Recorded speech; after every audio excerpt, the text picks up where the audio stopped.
यहाँ मम्मी देखो रो रही है, बुआ भी रो रही है। हेलो गाइस, कैसे हो आप सब। और आज का ये ब्लॉग मैं बहुत लेट शुरू कर रहा हूँ। और कल के ही ब्लॉग में मैंने आप लोगों को बता दिया था कि आप लोगों के साथ में सब कुछ शेयर करने वाला हूँ।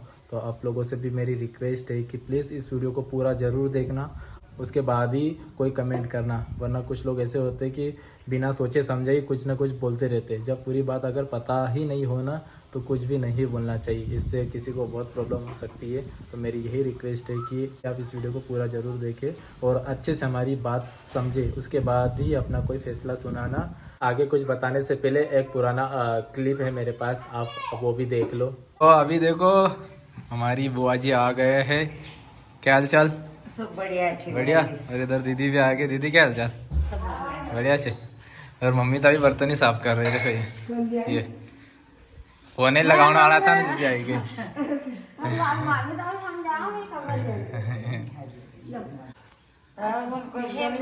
खबर ले जाऊंगा। फोन तुका लगाना जो वाला था जीजी। चुप रहो, मत रो। यहाँ मम्मी देखो रो रही है, बुआ भी रो रही है।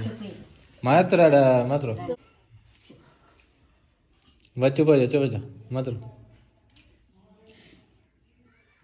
अब रहने से क्या हो जाएगी? कहीं नहीं होगा ना फिर। अब जो है सो है, बात खत्म।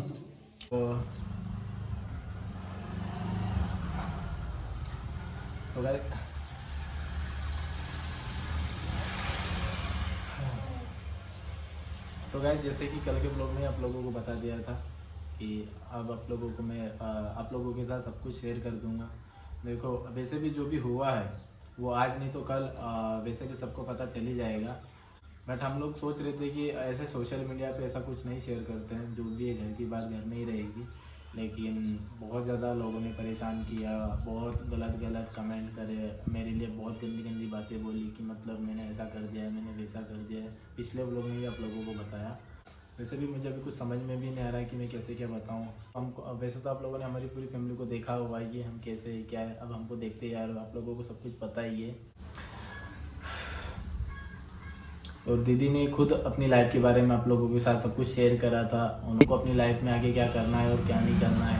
इतनी भी ज्यादा एज नहीं है अब की शादी नहीं हो सकती। क्यों? हो सकती है पर मैं शादी नहीं करना नहीं चाहती। मैंने शुरू से बोल दिया था कि मैं अपने भाई बहन के ही पास में रहूंगी, घर पे ही खुश रहूंगी, मुझे कहीं नहीं जाना है। मैं अपने घर में खुश हूँ, मेरी माँ है और मेरे भाई के 2 बच्चे हैं और मेरे 2 भाई, इतना सा हमारा परिवार है और हम अपने परिवार में बहुत खुश है।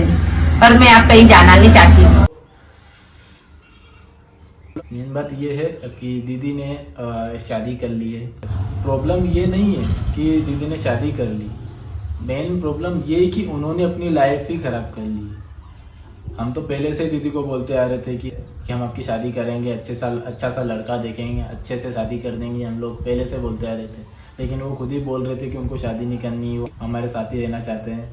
तो हम लोगों ने ना ही कोई कभी ज़बरदस्ती करी कि नहीं आपको बिना शादी के ही रहना पड़ेगा, या हमने कभी कोई जोर डाला कि नहीं हम ज़बरदस्ती तुम्हारी शादी करेंगे। ऐसा कभी कोई दबाव नहीं डाला।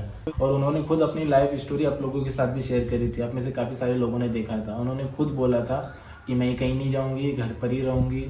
उसके बाद उन्होंने ये गलत कदम उठा लिया।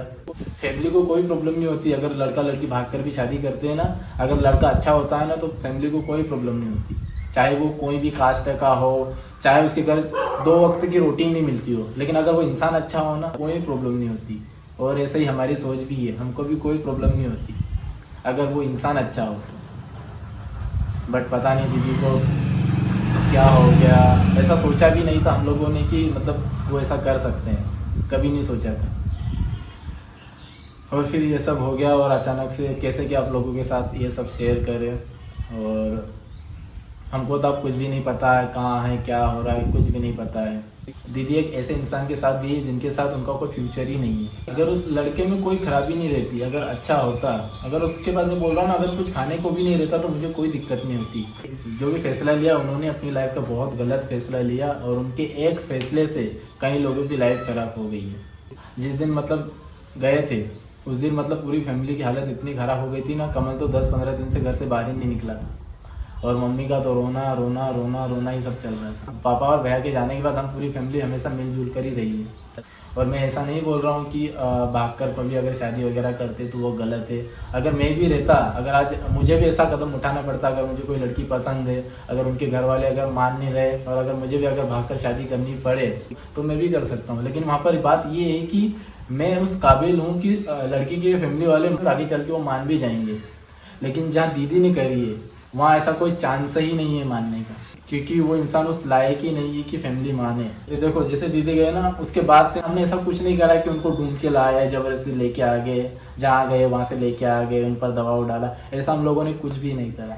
वो गए जहाँ है खुश रहे, बस हमको कोई दिक्कत नहीं है। आप भी यही सोच रहे होंगे कि दीदी इतनी अच्छी समझदार होने के बावजूद दीदी ने ऐसा क्यों किया। जैसा आप सोच रहे हो वैसा हम लोग भी सोच रहे थे, इतनी समझदारी की बातें करती थी। आप लोग ही बताइए कि इसमें हम लोगों की क्या गलती है। अब हम क्या बोले यार, कुछ भी हमारे बोलने से और ना बोलने से क्या होगा। बस ये कि हम लोगों ने ढूंढने की भी कोशिश नहीं करी, ना कोई पता करा, क्योंकि आप लोगों ने भी देखा होगा अगर कोई ऐसा जाते हैं तो लड़की की फैमिली ढूंढ के लाती है, फिर ज़बरदस्ती लड़की पर दबाव डालती है, फिर दूसरी जगह उसकी शादी करती है। तो ऐसा मैंने कुछ भी नहीं करा, ना ही हम ऐसी हमारी फैमिली की सोच है। अगर वो कहीं गई है, अगर उनको वहीं खुशी मिल रही तो वहीं खुश रहे, इसमें हम कुछ भी नहीं कर सकते। और जो भी बात थी आप लोगों के साथ शेयर कर दी। वैसे तो मुझे ही कुछ बताते ही नहीं आ रहा था कि मैं आप लोगों के साथ कैसे क्या शेयर करूं। और प्लीज़ अब आप लोगों से हाथ जोड़कर मेरी रिक्वेस्ट है कि इस मैटर पर आगे कोई भी कमेंट ना करे, क्योंकि इससे ना बहुत प्रॉब्लम होती है। एक लास्ट वीडियो मैंने बनाकर सब कुछ बता दिया है, और उसके बाद प्लीज़ कोई भी किसी भी वीडियो में आप कुछ मत पूछना, ना ही मैं इस टॉपिक पर आगे कोई बात करना चाहता हूँ।